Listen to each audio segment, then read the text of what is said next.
क्या आप जानते हैं कि भारत और चीन के डिस्प्यूट का क्या इतिहास है? क्या इतिहास है मैकमोहन लाइन का? क्या इतिहास है भारत और चाइना के अंतर्गत उन सोर्सों का जिसके द्वारा ये प्रॉब्लम्स क्रिएट हुई? कैसे बनी ये लाइन? कैसे हुआ इसका आविष्कार? क्या किया मैकमोहन ने एक नक्शे पे कि पूरा भारत और चीन का इतिहास ही बदल गया? जी हाँ, आज हम यही जानेंगे और इसका इतिहास क्या है इसे डिस्कस करेंगे। नमस्कार दोस्तों, मेरा नाम दीपक शर्मा है। आप देख रहे हैं हिस्टोरिकल एनलाइटेंड फैक्ट्स हिंदी में। नंबर 1, भारत और चीन की सीमा का 106 साल पुराना विवादित इतिहास रहा है, जिसका अभी तक कोई भी हल सामने नहीं आया है। इसका यह भी कारण माना जाता है कि उस समय भारत के पहले प्रधानमंत्री पंडित जवाहरलाल नेहरू से तिब्बत के नेता एवं बौद्ध गुरु दलाई लामा ने चीनी आक्रांतकाओं के डर से भारत में शरण लेने को कहा और तिब्बत की रक्षा करने के लिए साथ मिलकर एक देश बनाने की सहमति जताई। लेकिन पंडित नेहरू ने इस बात से इनकार कर दिया, उल्टा चीन को अपना मित्र देश बताते हुए उनके कार्यों को सराहा और हस्तक्षेप करने से इनकार कर दिया। नंबर 2, दरअसल यह विवाद 1914 में प्रारंभ हुआ जब ब्रिटेन रिपब्लिक ऑफ चाइना और तिब्बत के प्रतिनिधि शिमला में शामिल हुए। यह प्रतिनिधि यहाँ तिब्बत के दर्जे और ब्रिटिश इंडिया चीन सीमा को लेकर संधि करने के लिए शामिल हुए थे। तिब्बत की स्वायत्तता अधिकारों की शर्तों में रुकावट डाल रहे चीन ने डील पर दस्तखत तो नहीं किए, लेकिन ब्रिटेन और तिब्बत ने एक ट्रीटी पर साइन जरूर कर दिया, जिसे मैकमोहन लाइन का नाम दिया गया। इस लाइन का नाम बॉर्डर की पेशकश करने वाले ब्रिटिश अधिकारी हेनरी मैकमोहन के नाम पर रखा गया। यह लाइन भारत और चीन की आधिकारिक सीमा है। भारत हिमालय स्थित 550 मील लंबी जगह को बॉर्डर मानता है, लेकिन कभी भी चीन ने इनको स्वीकार नहीं किया। नंबर 3, 1947 में भारत आज़ाद हुआ। उसके 2 साल बाद चीन आज़ाद हुआ। माओ जेडुंग ने चीनी कम्युनिस्ट क्रांति का अंत किया और पीपुल्स रिपब्लिक ऑफ चाइना की स्थापना की। इसके तुरंत बाद ही दोनों देशों के बीच विवाद शुरू हो गया। 1950 में तनाव शुरू हो गया। चीन ने जोर दिया कि तिब्बत कभी भी स्वतंत्र नहीं था, इसलिए वह अंतर्राष्ट्रीय बॉर्डर से संबंधित किसी भी दस्तावेज पर साइन नहीं करेगा। चीन ने शिनजियांग स्थित पश्चिमी फ्रंटियर के लिए जरूरी सड़कों पर पूरे नियंत्रण की मांग की, जबकि भारत और उसके पश्चिमी मित्र देशों ने चीन की इस हरकत को घुसपैठ समझा और माओवाद और कम्युनिज्म फैलाने के तौर पर देखा। 1962 में युद्ध की शुरुआत हुई। चीनी सेना ने मैकमोहन लाइन को पार कर भारतीय इलाके में अपनी जगह बना ली और पहाड़ी रास्ते कस्बों को अपने कब्जे में ले लिया। 1 महीने तक चले इस युद्ध में 1000 भारतीय सैनिकों की जान गई और 3000 से अधिक सैनिक बंदी बना लिए गए, जबकि चीनी सेना में मौतों का आंकड़ा 800 से भी कम था। नवंबर तक चीन के प्रीमियर झाओ एनलाई ने सीज फायर की घोषणा की और चीनी टुकड़ियों के कब्जे वाली सीमा को छोड़ दिया। तभी से इसका नाम लाइन ऑफ एक्चुअल कंट्रोल पड़ा।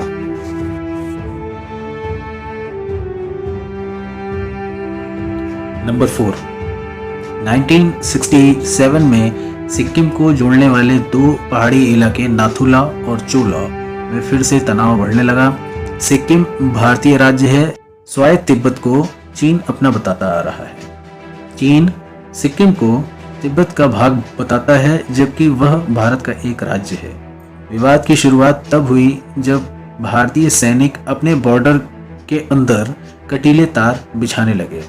यह विवाद तब और बढ़ गया जब चीनी सेना ने भारतीय सैनिकों पर फायरिंग शुरू कर दी। इस झड़प में 150 से ज्यादा भारतीय और 350 से अधिक चीनी सैनिक मारे गए थे। 1967 के सितंबर और अक्टूबर में हुई इस लड़ाई को चीन और भारत के बीच दूसरा युद्ध माना जाता है। भारत चीन को नाथुला में चीन के दुर्ग को खत्म करने और चोलाव तक चीन को खदेड़ने में कामयाब रहा।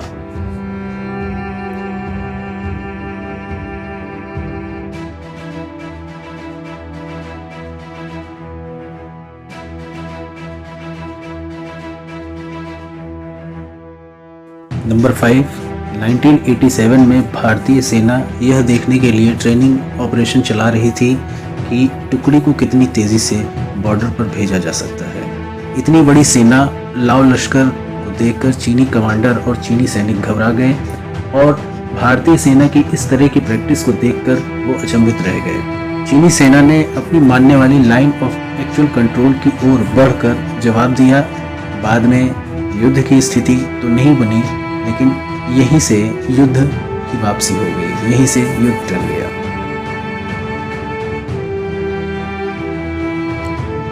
नंबर 6, 2013 में लद्दाख के दौलत बेग ओल्डी में बैनर लेकर के खड़ी चीनी सेना की टुकड़ी, जिसने बैनर पर लिखा था, आप बॉर्डर पार कर चुके हैं, कृपया वापस लौट जाइए। दोनों ओर अजीबोगरीब खेल चल रहा था। दशकों बाद चीनी प्लाटून ने अप्रैल 2013 में दौलत बेग ओल्डी के नज़दीक अपने कैंप बना लिए थे। इसके जवाब में भारत ने भी 1000 फीट से कम दूरी पर अपने तंबू गाड़ दिए थे। धीरे धीरे तंबू कैंप में बदल गए। यहाँ बड़ी संख्या में सैनिक और हथियार भी आ गए। मई में दोनों देश कैंप हटाने के लिए राजी तो हो गए, लेकिन लाइन ऑफ एक्चुअल कंट्रोल पर विवाद बना रहा।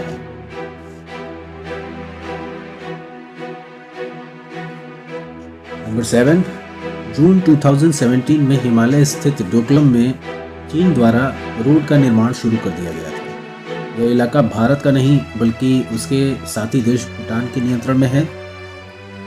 यह पठार भूटान और चीन के बॉर्डर पर है, लेकिन भारत इसे बर्फ जोन की तरह देखता है, जो चीन के साथ दूसरे विवादित क्षेत्रों के नज़दीक आता है। इसको देखते हुए भारतीय सेना ने पूरी तैयारी करते हुए हथियार और बुलडोजर के साथ रोड तोड़ने के इरादे से पहुंची और चीनी सेना ने इसका विरोध किया। फिर विवाद हुआ और सैनिकों ने एक दूसरे पर पत्थर फेंके। इस हमले में दोनों तरफ काफ़ी चोटें आईं। अगस्त में दोनों देश इस इलाके से हटने के लिए तैयार हो गए और चीन ने निर्माण कार्य बंद कर दिया।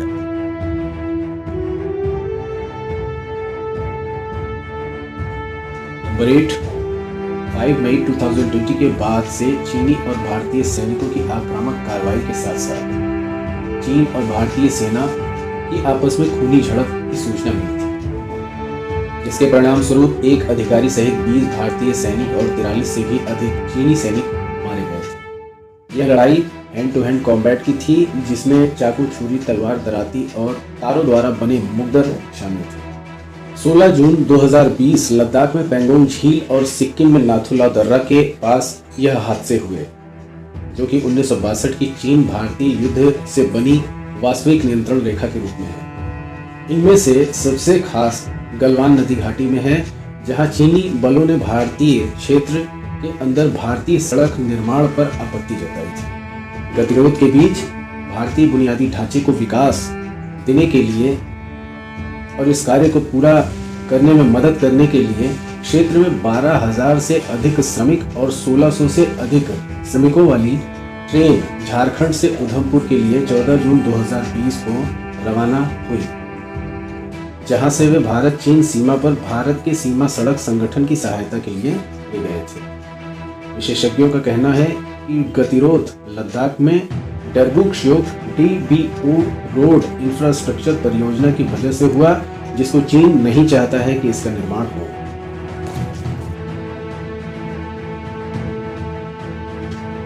भारत और चीन के इस विवादित इतिहास में गलतियां तो बहुत हुई, लेकिन इसकी असली जड़ अंग्रेज ही थे।